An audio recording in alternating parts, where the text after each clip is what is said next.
Alaikum warahmatullahi ta'ala barakatuh. Jama'a barkanmu da wannan rana. Barkanmu da wannan lokaci don yin farkon zuwa mutum kauna channel namu. Idan na wani subscribe wani like da share domin samun sabbin shirye-shirye mun zarumin dora. To alhamdulillah to ina mai neman farin jini, ina mai neman arziki ta inda yake sammani da ma inda baya sammani. Ina mai neman farin jini wadda alhamdulillah yana masalan samun farin jini a gurin mutane. Sai ga duk abin da kowa ke samu shi baya samu. Idan shi da mutum su yi magana ma a zancen kuɗi ne ko ma zancen soyayya za ga kamar abin ya juya. Ina wanda taurarin su suka kulle, ina wadda ke son shi a duniya kawai a ce yayi kuɗi. Yauwa. Alhamdulillah wannan kuɗi ne wanda alhamdulillah muka hada ta da abubuwa kamar da aka sani muke bayarwa. Wanda wasu so da dama za ga sun kira mu suna mana bayanin cewa wannan lukudin suna son hada musu da sauransu. Alhamdulillah to shine muka hada a yau. Kuma alhamdulillah muka ce za mu sanar da jama'a duk mai bukata yana yi mana magana. Wannan garin ne za ka ba da lambarka da suna da inda kake. Insha Allahu za a aika maka shi kuma alhamdulillah kamar da muka saba aika zoben nan yauwa ana amsa. Kuma alhamdulillah shi wannan garin gari ne wannan alhamdulillah idan an baka shi ka yi amfani da shi wannan satin yauwa garin lukudi ne, garin farin jini ne, garin buɗin harkoki ne. Ina mai yankan bet naija, ina mai yankan kalanda ko tambula, ina mai yankan harkar luto.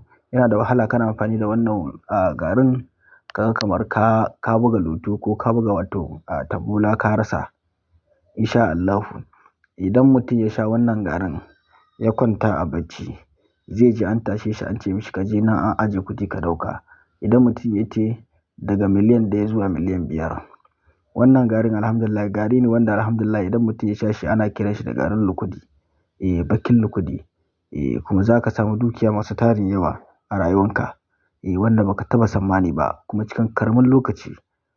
Shi kuma bakin lukudi ba an ce wai kuɗi ne wanda ba a ci shi ba a zaka ba a kaza da kaza ba haka bane ba. Yauwa ba aka ke nufi da bakin lukudi ba. Kuɗi ne wanda za ka ci kuma ka ci halak. Yauwa kuma wannan sirri alhamdulillah mun hada ta ne muka ce to ban mu sanar da jama'a.